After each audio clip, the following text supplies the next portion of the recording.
I want to go ahead and introduce our keynote speaker. Had the chance to get to know this guy, played golf with him yesterday, got to talk to him, just a phenomenal guy. He's right here from Central Florida. And Randy's going to bring a message on leadership and teamwork that is both inspirational and packed with real strategies for success.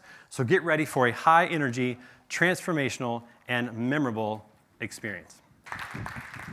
All right, I want you to come back with me to a time when you were just 5 years old.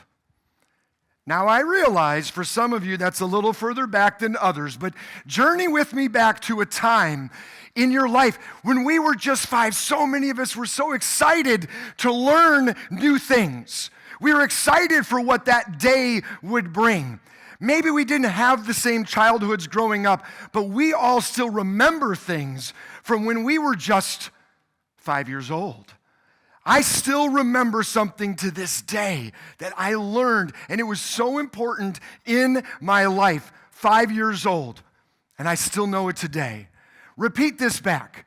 Say 3. 3, 1. 3, 1, 2. 3, 1, 2, 6. 3, 1, 2, 6, 5. 3, 1, 2, 6, 5, 3. 3, 1, 2, 6, 5, 3, 0.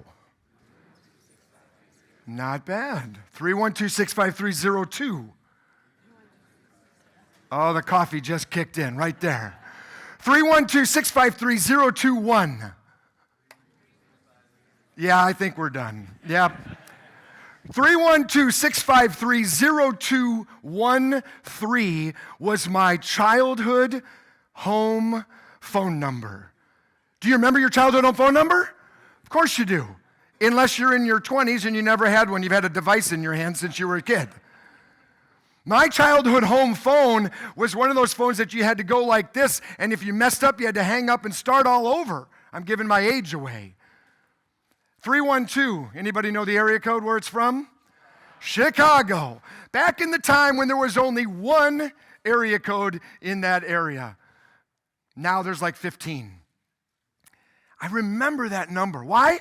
Because it was important. It was important to you as well to connect with your family, to connect with your friends. You decided because you wanted to learn it that you needed to learn it, and you still remember it to this day. There she was, just walking down the street singing. I give you half of the TMSA choir. This side of the room did excellent. You all were excellent.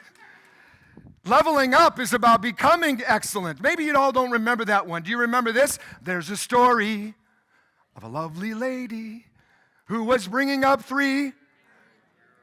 All of them had hair of gold. The youngest one. Dun, dun, dun, dun. Okay. Or to infinity. Right? We remember these things because they're repeated. We remember these things sometimes because they're a little silly, if we're honest. I think as we're looking to level up, not only your business, but your life. You came here and you're gonna have a great time. I met a lot of you last night. You all had a good time last night. You need to have a good time. I think if we've learned anything in the last couple of years is we need one another. We need to be with one another. It is important to have relationships. But as you're looking to level up your life and your business, it's more important than a phone number or do-wah-diddy. You're embarking on a journey over the next couple of days. You're going to have amazing, amazing opportunities to decide. So right now I'm going to ask you to make a decision, and you don't have to tell me your decision, but I want to ask you to make a decision. I don't know how you walked in these doors this morning. I don't know if you were up at 4 a.m. and you just couldn't wait for this day to begin. You were so excited. You're like, oh my goodness, I can't wait for here. When are they going to start serving the coffee? I'm ready to go. Or maybe you were up at 4 a.m. because you were still up at 4 a.m. Or maybe you rolled out of bed and it's been a hard season, personally, professionally, Now, I don't know where you are on that spectrum, but I want you to make yourself a promise that no matter how you walked in these doors today, when we're done, and I don't mean just this session, I mean with this level up event, when we're done, promise yourself that you will leave transformed and different than when you arrived. That you will go back to your home, to your family, to your workplace, and you will be different because of something you experienced, something that you learned, something that you heard. Transformational leadership is what I call it. You're all leaders. And by transforming, you need inspiration because we've got to get excited about what we're going to be doing, but you also need information. But with those two pieces, for those type A's that are out there, information plus inspiration plus one more piece, application. There is no transformation without your application. So be on the lookout all conference for those nuggets, those moments where you can say, I can level up with that. That's an awesome idea. I can use that because by the time you leave here in a couple of days, you're going to be given that opportunity by your amazing keynote speaker that's going to close this conference. She's sitting right over here. Shauna, raise your hand. And she's going to ask you the question, what are you going to do with what you received? We want to have fun, but we want to do something with it. I want your life to be transformed. Because when you go back home, the families that you work with, the families that you live with, that you share community with, they need you. They're depending upon you. This is the opportunity. The level up starts here. This is the family. TMSA 2022. Are you ready?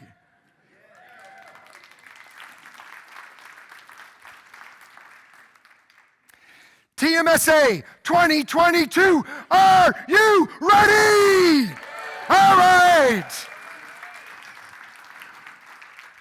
Speaking of family, my wife and I are really blessed. We have 3 wonderful children. The oldest is 24 and has children of his own, and he is right there in the back of the room. And my son, My son Trevor helps me out with marketing and client care things as well. And then the next one down is 21, and he works at Universal Studios. And then we have a little 10-year-old princess. Oh, yeah. Yeah, there's a story. I'll tell it to you as we go along. I promise I will give it to you. It might not be what you think. But we all have families of different shapes and sizes. How many here have children? Put your hands up high, be proud. Okay, most of the room. How many of you here are children? That should be everybody. 2 hands if you like to act like a child every once in a while. It's okay, right? That's all good. You know, family is important. And I think when we look at leveling up, we have to really think about what matters most and who matters most as we're looking to transform our businesses and take things to a completely new level. Sales and marketing are the lifeblood of every and any organization out there, right? Any organization, sales and marketing is everything. And I know that personally, and we're going to get into that a little bit about some of my background and what I did in that. But, you know, I want to have a little fun today as well. You may have seen in the video piece that I spent nearly 25 years refereeing NCAA women's basketball. 25 years out there on the court making decisions that most people did not like.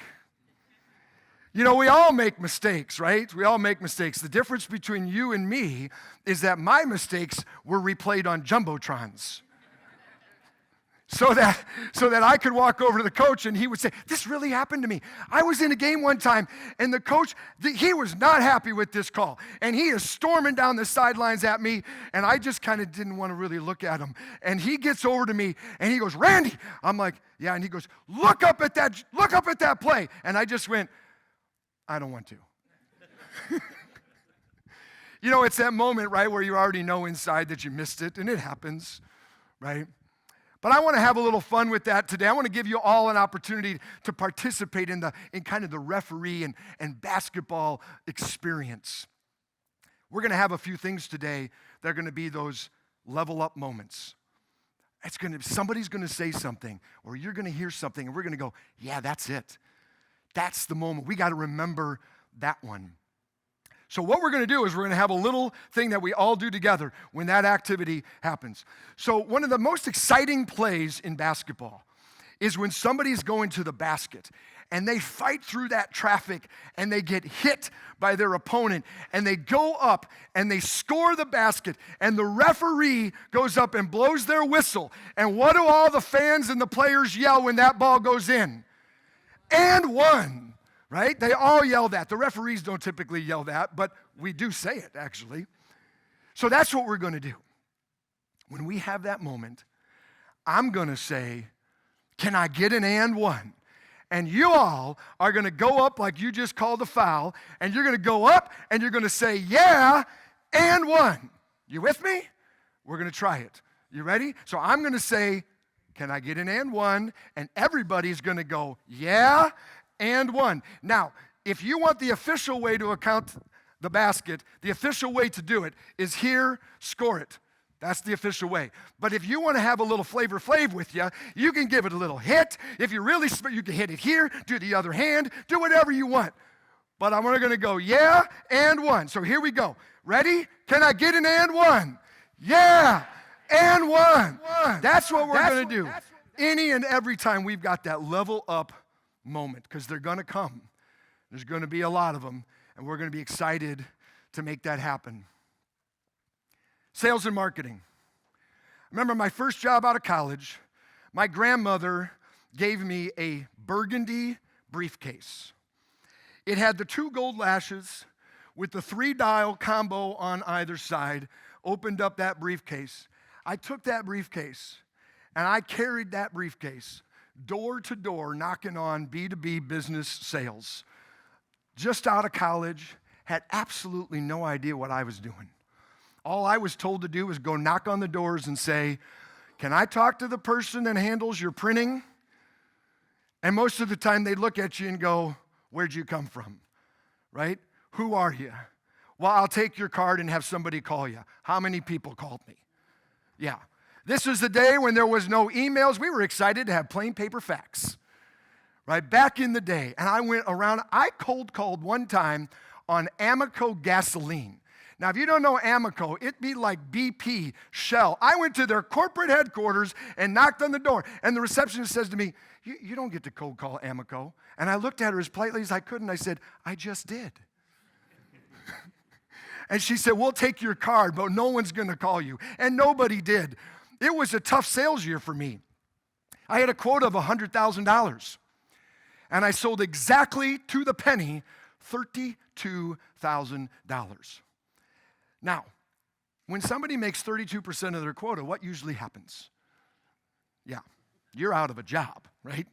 And my bosses were really kind. They saw something, and I ended up going into operations management because if you can't sell, then you lead, right?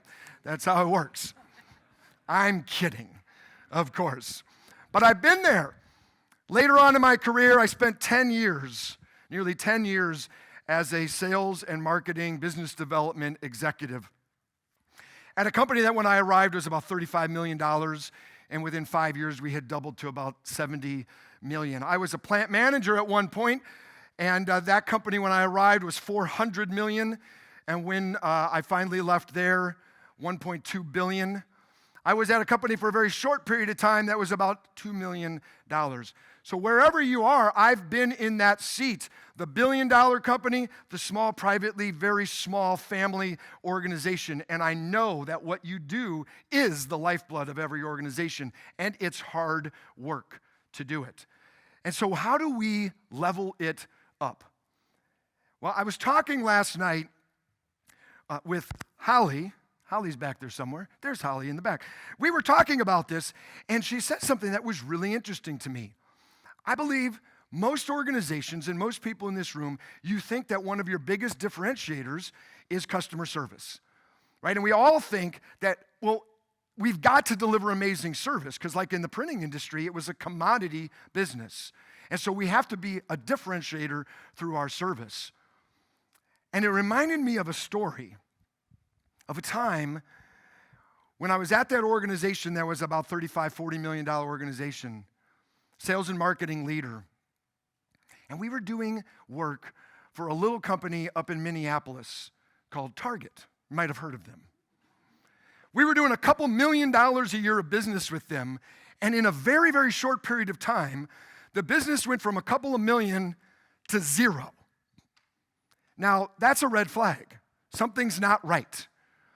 And so we started asking questions, and what we found out was that Target's team was not really happy with how we were serving them.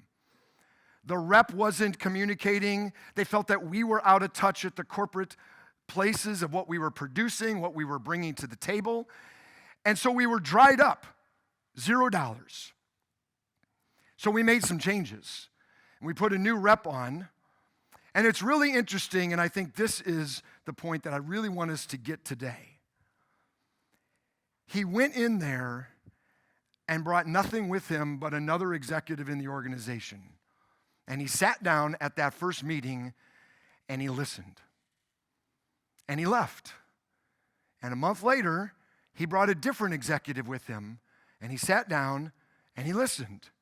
And a month later, he brought me, another executive.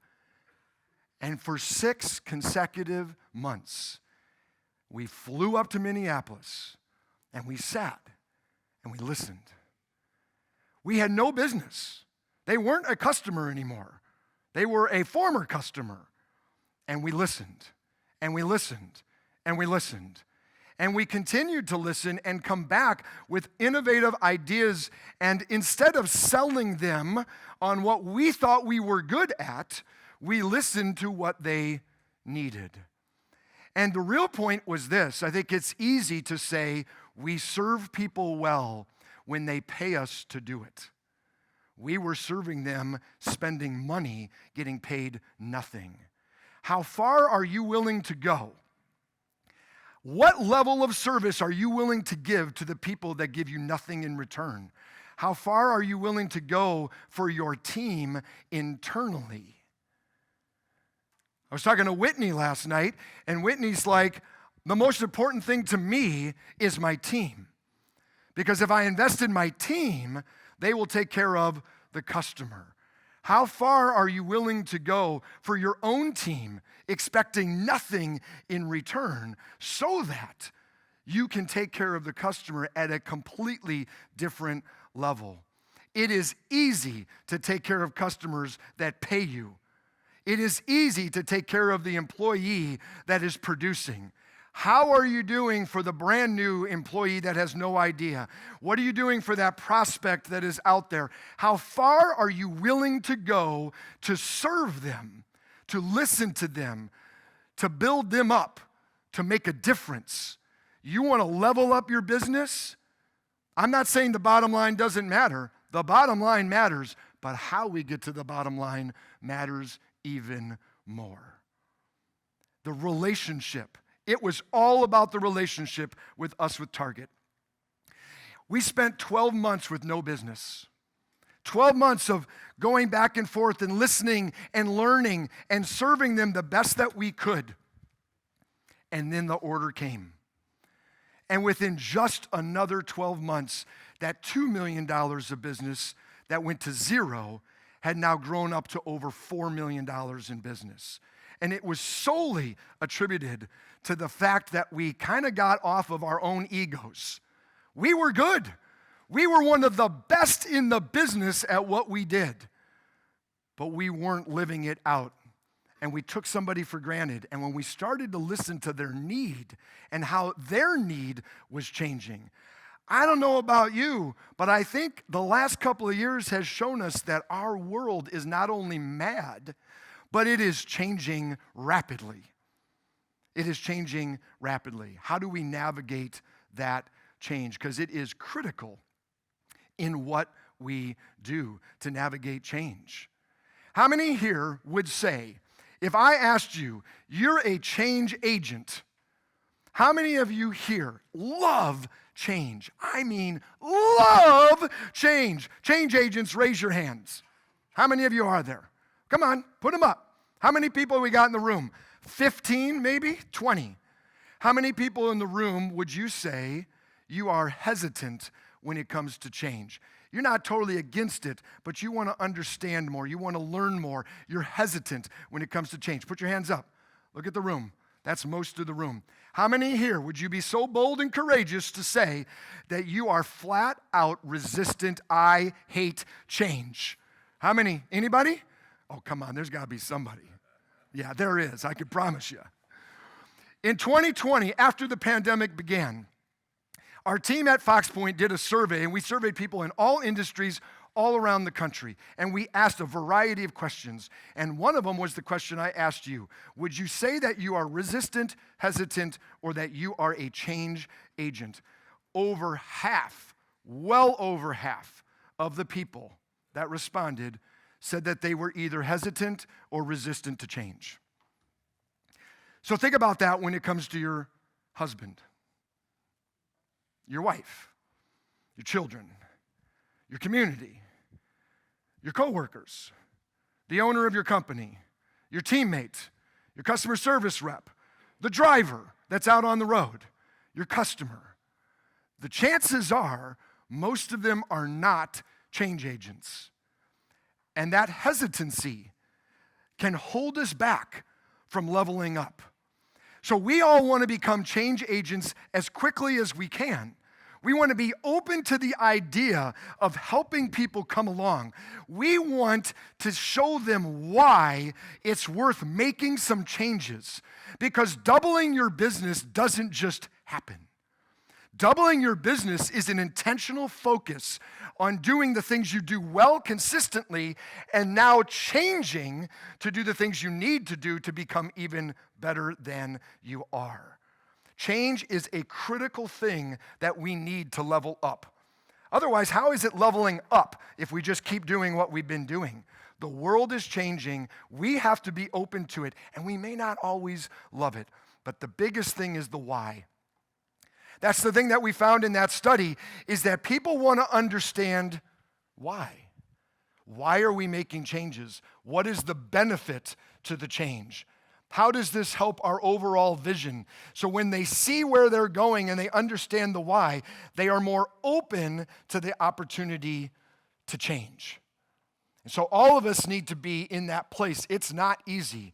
So if you're resistant or you're hesitant, I encourage you to continue to ask questions, because those questions will help formulate the change to get your organization to where it needs to be. But sitting there and saying, change, I can't do it. I know it's hard. I know change is hard. Life sometimes throws us curveballs, and we don't always get the chance to choose whether or not we want to change. There could be new laws, there could be a new policy, there could be a new directive from your leadership, or life may just hit you. I remember the day in May of 2002, just over 20 years ago, when my wife and I went to the doctor's office. And he looked at my wife, and he said, I didn't sleep last night, and I don't know how to say this, other than to say, you have cancer. 31 years old, I'm a plant manager of a $35 million operation. Change. The choice, there's no retreat. I still have to go to work and provide for my family. I still have to live and be the best that I can be. Yet this is real life, and we all face it. And the reality of it is, the drivers on the road, the customers that you're serving, everyone in your team, every person faces life that then impacts work.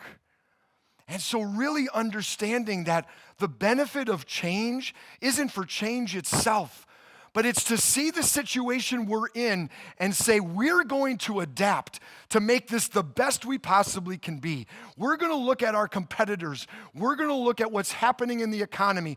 We're going to look at the personal lives that are being impacted in our workplace. We've got to make some adjustments because this person is struggling. Change is not a bad thing. Change is a necessary thing to weather the storms that come at us. It is how we level up our lives and our business, is we don't let those things take us down. We aren't afraid of the storms professionally or personally. We say, I'm open to change because that's how I'll get through this. That's how we as a team can navigate this hard time, right? The pandemic hits, my speaking business drops 75%. 75% decline. No, we don't give up. We keep going. We change. We make a little navigational pivot.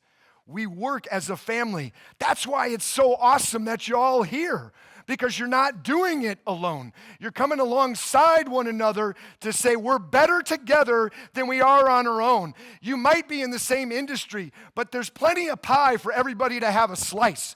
You all can help each other have a healthy meal. You all can help each other level up to where you're going, because at the end of the day, pursuing excellence, leveling up at the silver platter level, is about understanding that each person here has an opportunity to make the changes necessary to see that come to fruition. You may not be a change agent today, but I'm telling you, if you decide in your mind it's worth the journey to make a difference in your business and in your family, change is your friend. Ooh, change is your friend, because that is how we level up at a completely different sphere. Silver platter level is what I call it. So how do we do that? How do you as individuals make that kind of a difference in your organizations and in your lives? It's going to take amazing leaders. It's going to take business professionals that are savvy. It's going to take you stepping up at a whole new level of leadership than you ever have before. And what does that look like? What does it mean to be that kind of a leader that can level up an organization? What kind of a leader does it take? What do you think of when you think of a leader? What is it going to take for a leader, sales, marketing, it doesn't matter your role, to lead your organization to that level up level? What type of a leader? What are the characteristics? What does it take? When you think of that kind of a leader, what do you think of? What kind of attributes do you think are necessary in that kind of a leader? Toss them out. Vision. Optimism. Courage. Resiliency. Compassion. They believe in others. Humility. I got to pause on that one just a second. Oh my goodness. Our leadership, this is not a political statement. Our leadership, if they just had a little humility, if there was just a little humility, leading isn't something you do to people, it's something you do for people. And a little humility. My grandfather, biggest influence in my life, he's been passed away 24 years. And I remember him telling me all the time, Randy, nobody's really better than you. And you're not really better than anybody else. Because at the beginning of the day, when you put your pants on, they put their pants on just like you. Unless you're some ninja gymnast, one leg at a time. This morning, when I was putting my pants on, I was thinking about that. There's 150 people, unless they wore a dress today, putting their pants on one day at a time, one leg at a time. Humility is a huge, huge character. What else? Toss them out. Willing to fail. You have got to be willing to fail. How do we make any progress if we aren't willing to take some type of a risk and reach a little bit and learn from the failure? What else? Patience. I'm from Chicago. If you've ever driven a vehicle in Chicago, it is a test of your patience. How many people in this room admit that you struggle with patience?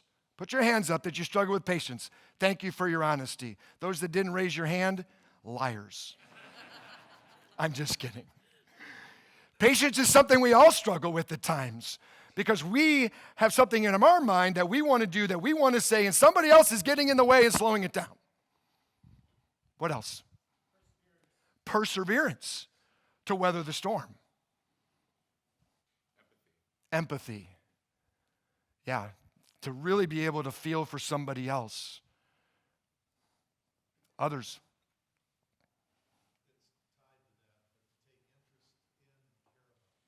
To take interest in and care about others. I like that.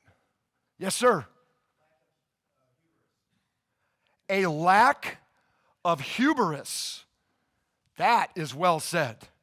A lack of hubris. I love that phrasing. Others. Come on, toss it out. Transparency, good one. Passion, integrity. Integrity is so critical. Any more? Flexibility, like as in like I'm flexible. No, you're meaning the adaptability. Yeah, being flexible to what's going on. Any others?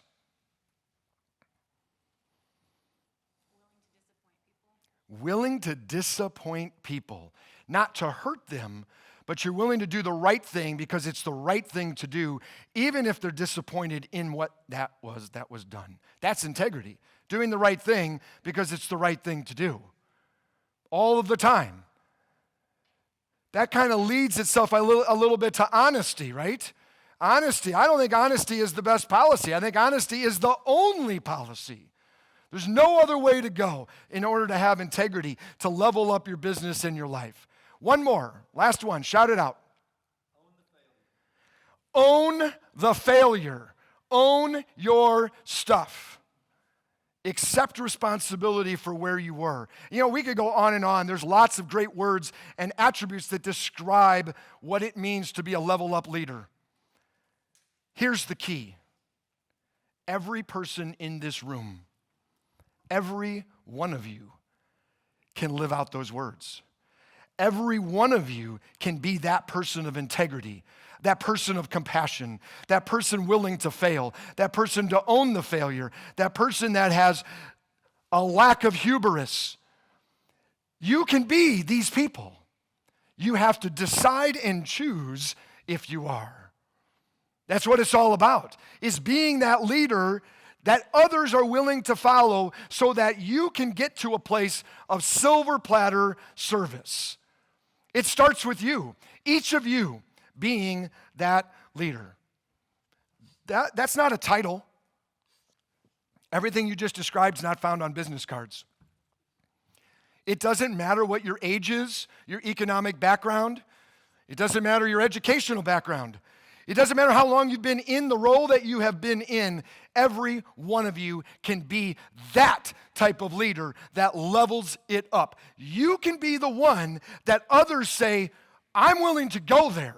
I see where they're going because they've got vision and they are the leader that is going to change what we're doing. Not for the sake of change, but for the sake of the success, the sake of leveling up. Being the leader that changes the world. Silver platter level. Are you ready to be that kind of a leader? Because that's what the world is starving for. It is starving for that kind of level of service to be delivered each and every day. A lot of these words remind me of a story, one of my really good friends, and he had a vision. He wanted to level up his basketball officiating career. He wanted to become a full-time Division I official. He wanted to work in the Big Ten. He wanted to work the NCAA tournament. He wanted to make his entire living in 5 months refereeing women's college basketball. And on his first ever Division I game, he was so excited to be there. This story happened. Now I'm going to protect the names. Larry, Moe, and Curly is what I'm going to call them. Everybody thinks the referees are Three Stooges anyway, right? So we've got a play happening where this player goes to the basket and the player gets hit. And Larry blows her whistle and calls a foul. And then she goes walking over to report the foul, and Mo walks on by, my friend Mo. And Mo walks by and says, hey, that ball went in. And so she counted the basket, reported the foul, turned around to him, little thumbs up, and said, thank you. Right? We love it when somebody's willing to help us. And here comes the other coach. The ball didn't go in. And Larry goes, now you're all going to be Larry in the story. And Larry goes, oh. So Larry says, I'm going to use my resources, right? That's what great leaders do. We're going to adapt. We're going to do what we need to do. And Larry walks right over to Curly and says, did you see if that ball went in? And Curly goes, what ball? Literally. That's exactly what she said. I know all three of these referees. And she says, what ball? She was not ready to help her team. They're like the round one. It's orange. We've been playing with it for 45 minutes. What ball? Well, Larry's got a decision to make now. So Larry goes to the scorer's table. She walks up there, and the lady that's keeping the score has glasses so thick she can see the future. And she looks right at her, and she goes, yeah, honey, how can I help you? Did you see if that ball in? Well, maybe. No help at all. The kid next door doing the shot clock, he's ordering a pizza. No help at all. So Larry walks back over to Mo and says, okay, are you sure that ball went in? Mo goes, not anymore. So Larry's got a decision to make. She counts the basket. Game goes on. No big deal, right? Game goes on to overtime. The team that they gave that basket to wins the game by 1 point. They all leave the game. Think they did a pretty good job. They wake up the next morning. You've got mail. Subject line on the email. The ball did not go in. With the video clip of their mistake, owning their stuff, willing to fail, all of this coming together. What do you do now? The wrong team won the game. First Division I game, his dream of leveling up his career to be a full-time referee, and on his very first game, he told somebody that the basket went in and it didn't go in. His phone rings, it's the boss. Now, by the way, this boss not only assigns that conference, but 6 others, including the Big 12 and the Big 10. So it's like career on the line moment. And all she says is, his real name is Jeff, what were you looking at? And he says back, oh, I have no idea, but Curly didn't even know what game we were playing. He didn't say that, right? But he could have. Right? Because in that weak moment when the storm comes at us, we want to shove it to somebody else naturally and say, well, they contributed to this. No, but what Jeff did, this is totally on me. This is my fault. The boss calls Larry. She goes, I made the final decision. This is my fault. The boss called Curly and said, I don't even know what I was doing out there. I had no information to help. This was my fault. All 3 of them owned it.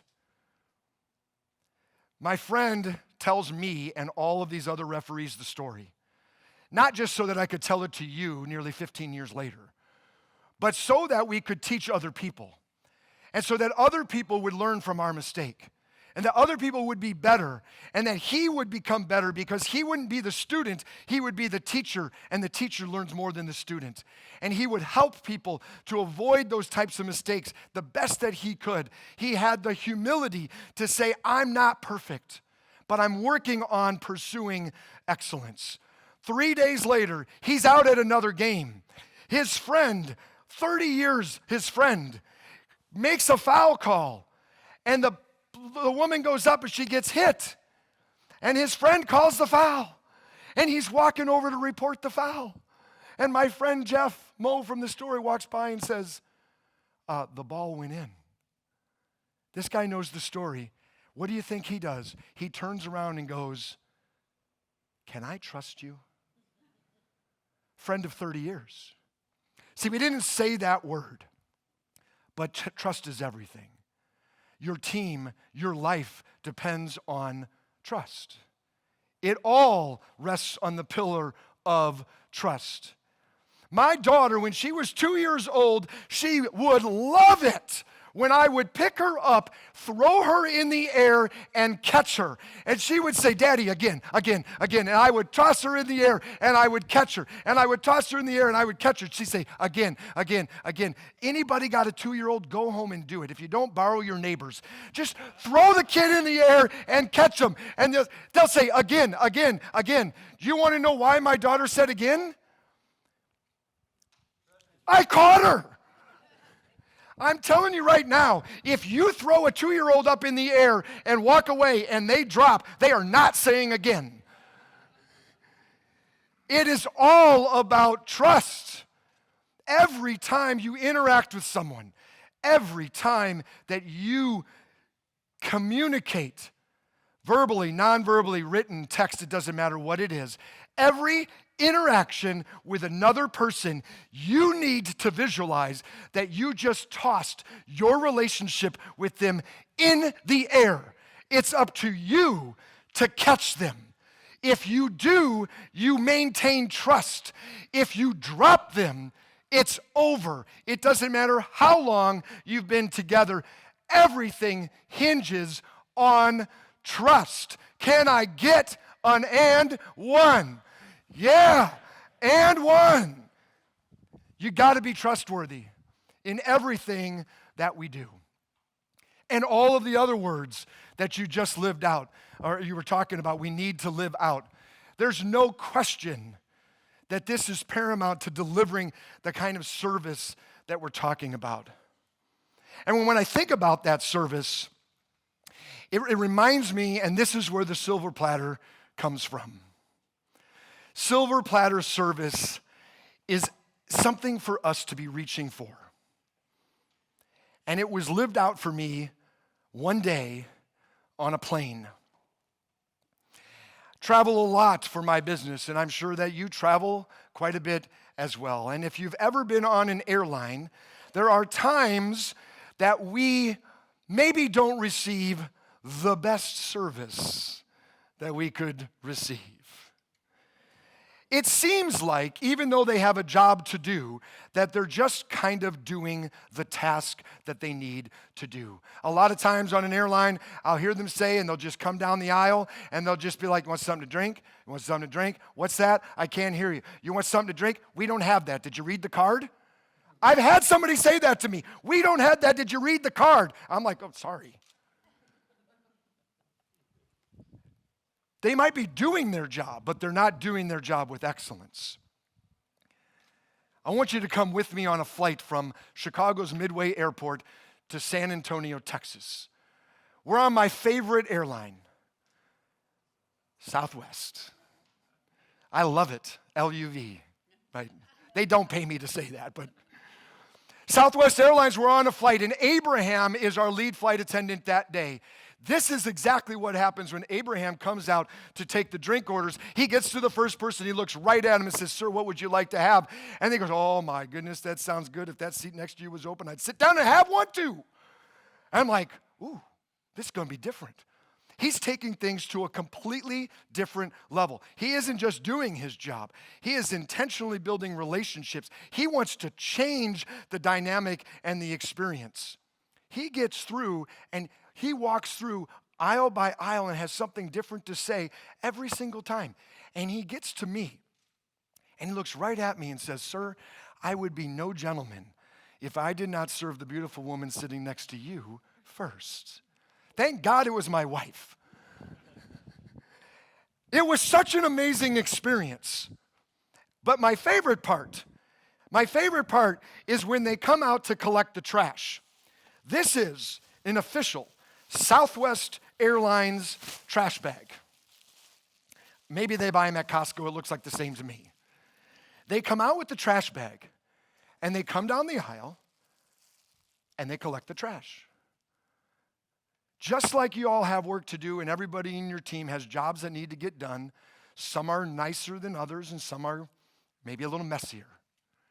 And they come down, and they look at you, and they say, trash, trash, trash. They literally look right at you, Patrick, and they say, trash. They call you trash.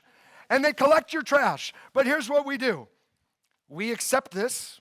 We expect this. It does the job. This does the job. Check.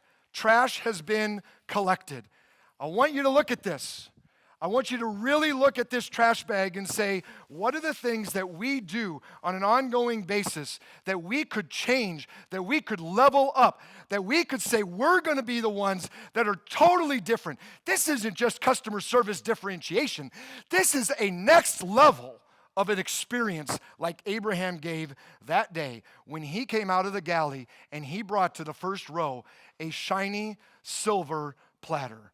And he collected the trash on that platter in that first row. And then he returned to the galley and he emptied it. And then he went to the second row and he collected their trash on a shiny silver empty platter. And he emptied it. And he came to the third row. And row after row after row, they received the silver platter service. There is no first class service on Southwest Airlines. That day, it was silver platter service. He came to us in our row, and he looked at me, and I looked down at the platter, and all I could see was the reflection of his smile. He looked down at me, and he said, "Are you done?" I said, "Yes, I am." He said, "May I take that?"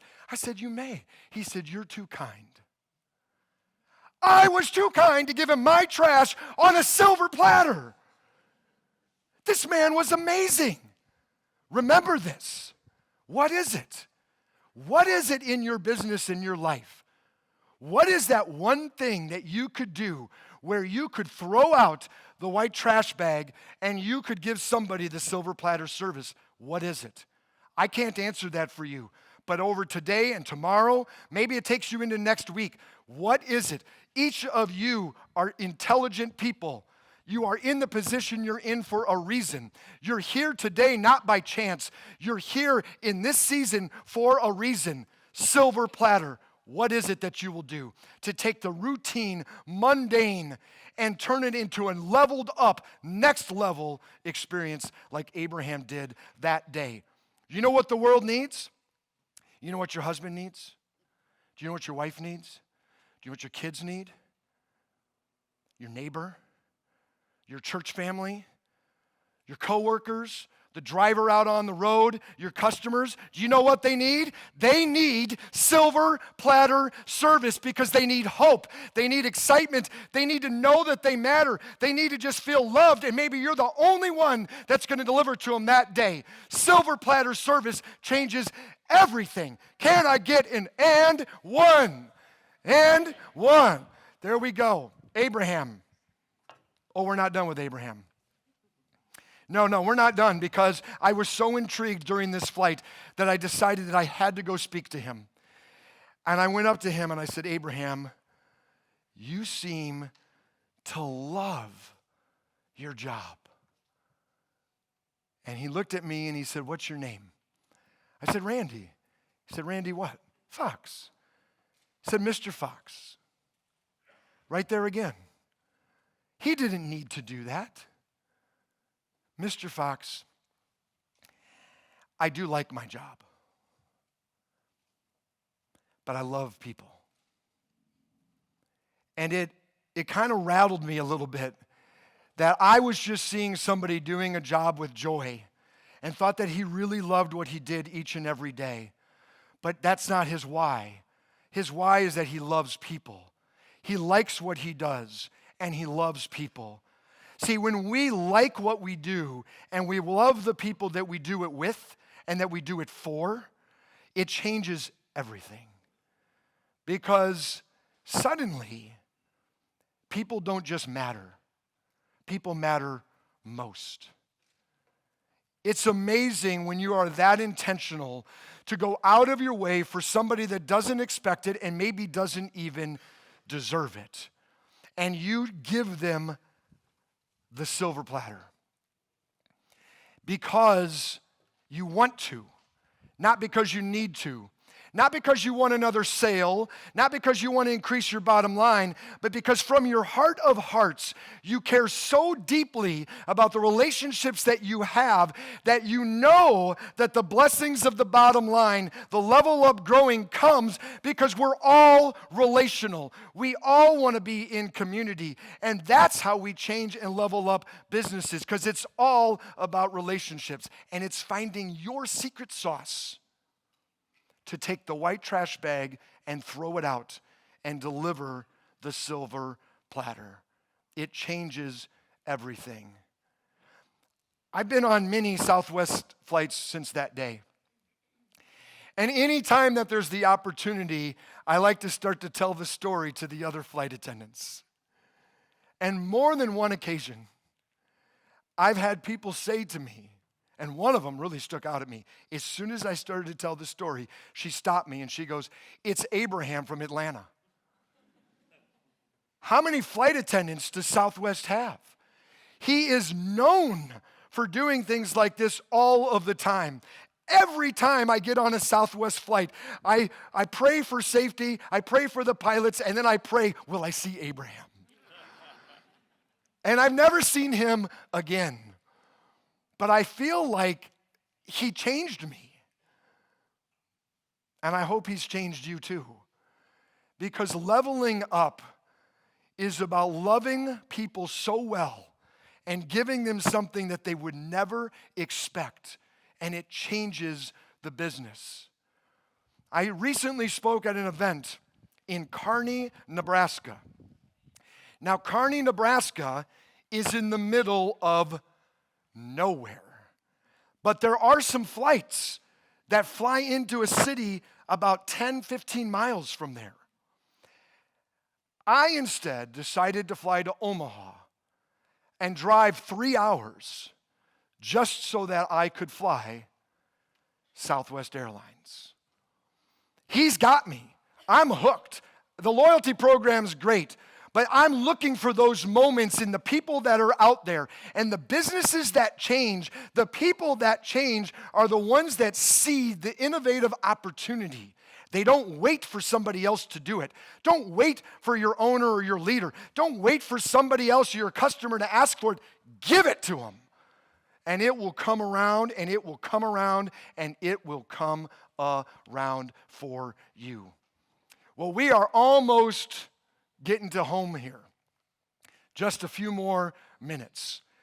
And before we wrap things up, I want to give you a pause button for just a second and give you a couple of things that I would love to be able to do to help in some way.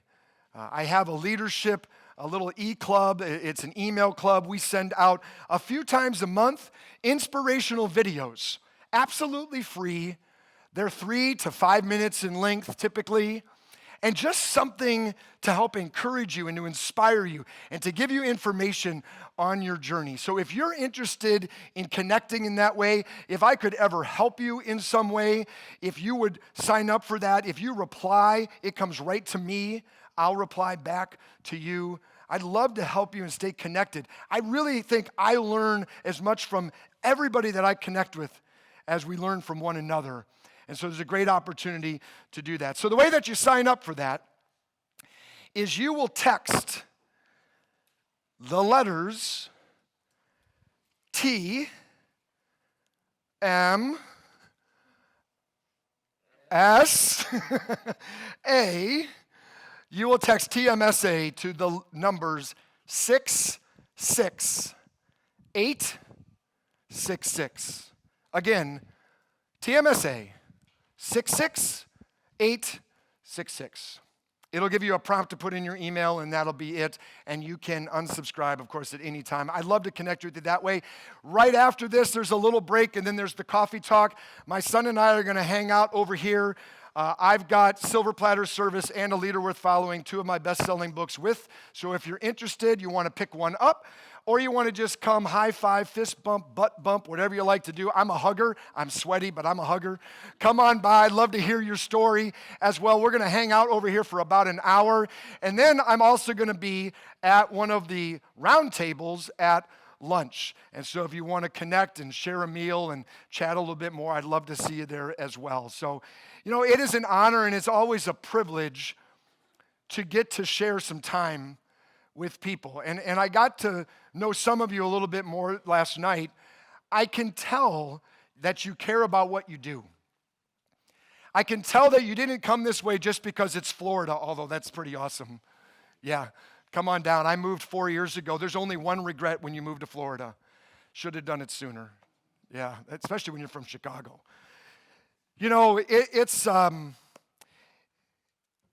It's one of those things in life where we may stay connected forever, or this may be our only time that we're together. I want to remind you and encourage you this. However you walked in these doors, when you walk back out, build a journey of transformation. Start leveling up in the most important ways of your life, professionally or personally, wherever that may be. Why? Well, because the world's waiting for you. It's starving for you. The world is waiting for leaders to show up and live out all those words you talked about. It's waiting for people to deliver the silver platter. It's waiting for people to be the innovators and the visionaries that change everything, that listen to their customers to help solve and answer their needs and not just try to make a sale. The world is needing hope. It needs relationships. It needs to know that great work can also come with great character. It needs to know that when you make a difference and you level up your life, you level up your business, and you change the world. That is why the world is waiting for you.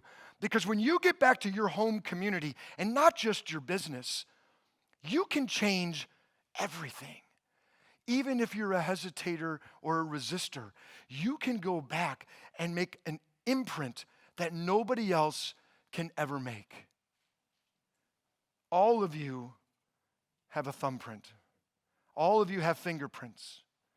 Your fingerprint is unique to you. Nobody before you, nobody after you will ever have your fingerprints. The fingerprints that you leave on this life, the fingerprints that you leave with your work and your customers, the fingerprints that you leave on your family, they are only the fingerprints that you can leave. The world's waiting for you because there's only one you. There's only one you to come level up everything that you need to do in the season of life that you're in. Personally, professionally, your fingerprints on this world level up and change everything. And I hope you do it at the silver platter level. I hope it's done at a space where people are talking and telling about your story 50 years from now, like we just shared Abraham from just a few years ago. That you have touched and changed people because you've been willing to take the risk to do something unique and give them the silver platter. Because at the end of the day, we all have hard times. We all face challenges. Together we get through them. Back to the doctor's office 20 years ago. The doctor has looked at my wife and said, "You have cancer,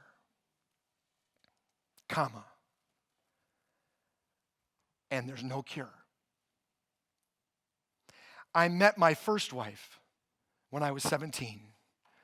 Dreams of building the businesses and retirement and vacations and where we were going to live and what we were going to do, gone. She did live 3 more years. She never complained. She had such strength and dignity and grace. And you know what? That was her lifetime. 36 years in the sand glass. That was it. The Lord brought her home at just 36 years of age. Trevor was 8. I'm at home as a single dad now with 2 young boys and still got to go forward in life. Was it easy? No. God, family, friends got me through, but it also changed me. Because I was the guy climbing the corporate ladder to find that mountaintop, to make the money, to make a difference, to have the power, to have the control. And I got to the top of the mountain and I was like, yeah, and nobody was there. And then that happened to my wife and I kind of went, what am I doing? I had misplaced the importance of what I was given, an opportunity to serve, to help people, not serve myself.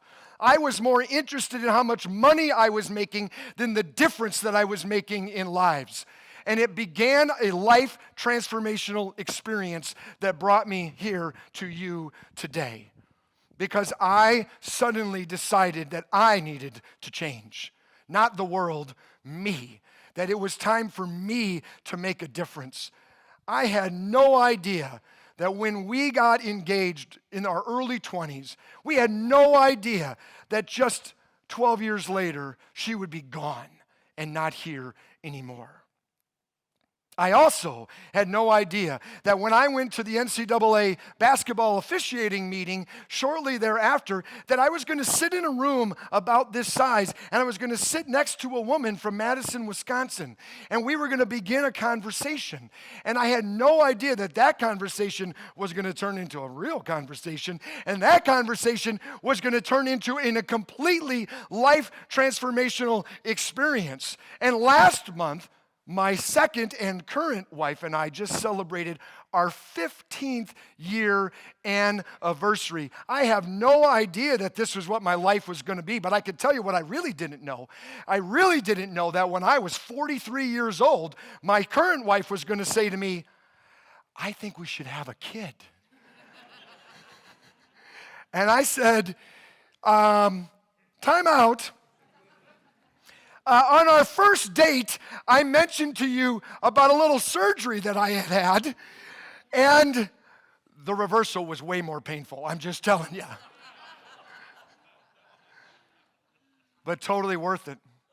My daughter's name is Nevaeh. Nevaeh is heaven spelled backwards, a total gift in life. My friends, I would never have written my life this way. I would never have said, this is what I want to have happen. This is how I want things to go. This is what no. But I now wouldn't change it for the world. The family, the life, the experience that I've had has brought me to the person that I am today. And that's the journey that you're on. A transformational journey to level up your personal and your professional life. Not just for today and tomorrow, but to leave the indelible fingerprints of your life on others in a silver platter way that nobody else can do but you. And why? Why do you do it? For one simple reason. No matter where you go and no matter what you do, remember this. Remember this. The world is waiting for you. God bless you all. Have an amazing conference. Thank you so much.